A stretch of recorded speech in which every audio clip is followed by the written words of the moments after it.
Hello student, welcome to my YouTube channel. तो आज का टॉपिक है राष्ट्रपति के शक्तियाँ एवं कार्य।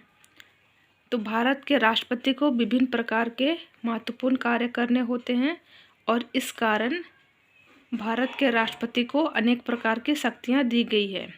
तो अध्ययन की सुविधा के लिए राष्ट्रपति की समस्त शक्तियों को हम लोग प्राथमिक रूप से दो भागों में बांटे हैं, जिसमें पहला है सामान्यकालीन शक्तियाँ और दूसरा है संकटकालीन शक्तियाँ।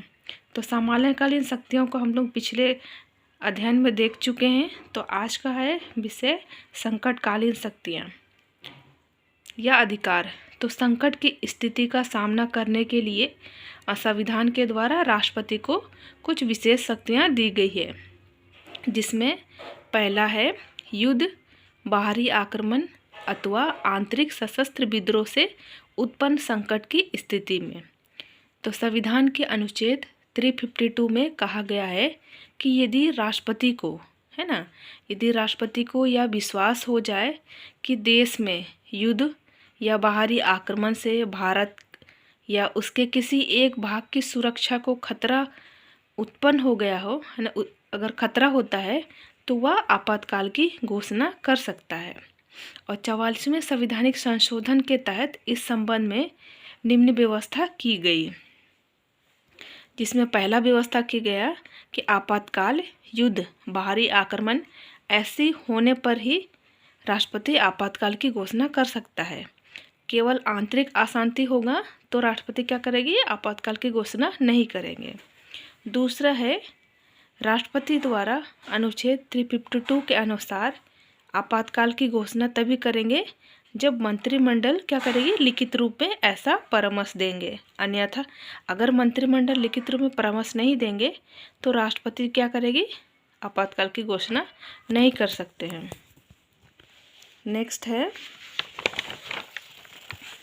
तीसरा है घोषणा के 1 महीने के बाद, है ना, घोषणा हुआ उसके 1 महीने के बाद संसद के दोनों सदनों के अलग अलग बहुमत एवं उपस्थिति और मतदान में भाग लेने वाले सदस्यों के 2/3 बहुमत से स्वीकृति मिलना आवश्यक होता है और इसे लागू रखने के लिए प्रत्येक 6 माह बाद स्वीकृति आवश्यक है।